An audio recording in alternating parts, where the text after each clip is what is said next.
welcome everybody, and today we're taking a look at a couple of new releases from Radiance Films, which are a new and up-and-coming boutique label from the UK. Now, these aren't directly from them; they are part of their from their partner label, Fun City Editions. So these aren't technically their first releases, as they will be big-time gambling boss and working class go to heaven. And but regardless, it is really exciting to see a new boutique label in its new formation, as every other boutique label I've come across has already been well and truly established. Regardless, the first of their releases is 1981's Cutter's Way. Now, this is new artwork on a slipcover, which is really rather nicely done. And this is directed by Ivan Passer, who I've not seen anything from before. And it's a neo-noir thriller clocking in 105 minutes long.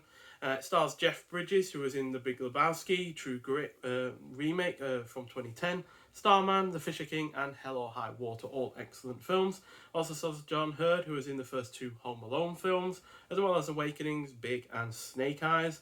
And it also stars Lisa Einhorn, who I've only seen in one film, The Talented Mr. Ripley, and she was a kind of a minor character in that. So yeah, this is the first leading role I've seen from her. And this is about Richard, who's played by Jeff Bridges, who spots a man dumping a body and decides to expose the man he thinks is the culprit with his friend Alex Cutter, played by John Hurd. And Lisa Einhorn plays John Hurd's character's wife. And this is highly engrossing and extremely well acted, while the seemingly impending doom that awaits our characters lurks in the background that helps keep the plot tense, although this is mainly confined to the second half of this film. It is also well paced, nicely shot, has plenty of good characterization.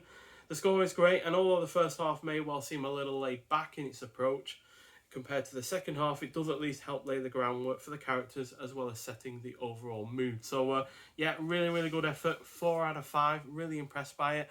And what I am also impressed by is the edition itself, which technically comes with 4 different covers that you can choose from. But firstly, let's look at the disc. There it is. So you can choose from obviously the slipcover that we've already seen with the new artwork, but then you can choose from 3 different artworks that have been chosen for this release. So you've got that version there with some writing on the bottom, which basically has the stars and the crew behind the film. And then you have 2 other versions. So the original name for this film was Cutter and Bone, which was eventually chosen changed to Cutter's Way, which I technically prefer. It's a bit more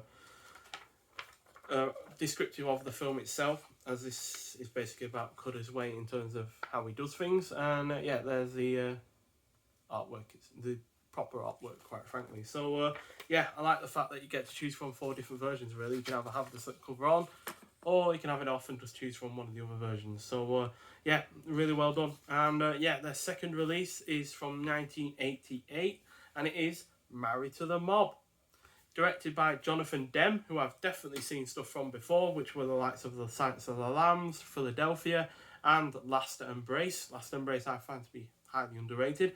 And this is a crime comedy clocking in at 104 minutes long.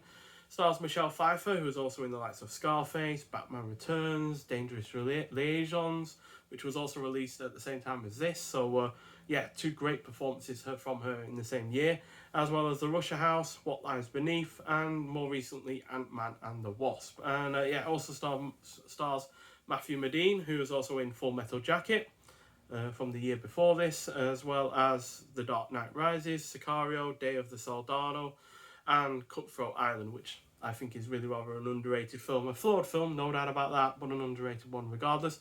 And also in the third leading role, Dean Stockwell, who was in To Live and Die in LA, Tucker the Man and His Dream, which was also released the same year as this, and The Rainmaker, as well as an early role from him, Compulsion, when he was only 23 in 1959. As he was actually a child actor back in his day. And in smaller roles, but not technically less important roles, you've also got Oliver Platt, Alec Baldwin, Mercedes Rule, Joan Cusack, and Chris Isaac, the singer, songwriter, and guitarist, in a minor role as a hitman, which is a really rather fun scene. So Angela DeMarco, who's played by Michelle Pfeiffer, is fed up with her gangster husband's line of work and wants no part of the crime world anymore. When her husband is killed for having an affair with the mistress of mob boss Tony the Tiger Russo, played by Dean Stockwell, Angela and her son depart for New York City to make a fresh start. Unfortunately, Tony has set his sights upon Angela, and so has an undercover FBI agent, played by Matthew Modine, looking to use her to bust Tony. So, yeah, this film made for a highly entertaining watch, which is despite me not finding the comedic aspect to be wholly work. Now, sure, there are some laughs to be had in this effort, but I found more of the film to be entertaining through its characters and the plot progression than the comedic element. So, yeah, but the cast as a whole is really great. It is well produced. I love the score and soundtrack. The pacing is on point. The character interactions are well written. It is nicely shot. It is engrossing throughout, and it even has a couple of stylish action scenes as well, although action is not the main focus of this film. But yeah, those action scenes are stylishly done. It has a kind of a whiff of Hong Kong action films in the way that it's done, because there's a fair bit of slow motion to it, and yeah, some really rather good practical violence to it as well. So yeah, two great releases, and just like with Cutter's Way, you get to choose from the slipcover and two different versions of the posters as well. Well, three different versions even, and yeah, I like that one the most personally, but then I also rather like that one as well. And then you got the version that they've put on the front of the case to start with. And with both of these releases, you get a nice booklet as well. Not a massive booklet by any means. I think they're only about 6 or 7 pages, maybe a little bit more. But you've got Cutter's Way by Danny Peary, which is an essay originally appeared in Perry's Cult Movies #2 from 1983. So you got a bit of an archive writing from the time there. And then you've got Expecting to Fly, Jack Niche scores Cutter's Last Stand, by Margaret Barton Fumo. And yeah, like I said, the score in Cutter's Way is amazing. So yeah, really, really well done. And yeah, you get shots from the film. And yeah, the cinematography in particular is really rather good on this film, which is emphasised by that shot there, really rather moody lighting.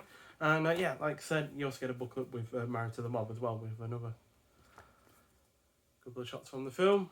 And you also get a couple of write-ups as well. Angela and Connie, Two Sides of the Mob Wife by Jourdain Searles. And Accounting for Good Taste, Jonathan Demme, DJ's Married to the Mob by Margaret Barton Fumo, who also did a write-up for Cutter's Way as well. So yeah, two really, really solid films to start off Radiance films with, quite frankly. Obviously, it's more their partner label than them specifically, but these have only ever been released by other country labels. Like I think Imprint gave a release of 1 or 2 of these, and Vinegar Syndrome, I think in the US, gave them at least one of these a release as well. So yeah, to have them readily available in the UK from a UK seller is a big plus point, even if it's not technically Radiance films themselves. So yeah, but I am looking forward to what Radiance films also has to release on its own. We've got a Franco Nero triple film box set coming out next year. We've also got the likes of Man on the Roof and Miami's Blues, and a couple of other films that have slipped my mind. But yeah, regardless, they've got a whole host of films coming out in the new year. And yeah, looking forward to most of them, quite frankly. So yeah, really can't wait to see what else the Radiance films are going to be releasing, or their partner label Fun City Editions. But whatever they're going to bring out, I'm sure there will at least be something for me and others. But yeah, nonetheless, thanks for watching. I'd like to hear your thoughts on either of these films if you've seen them, and I'll see you with the next one. Bye.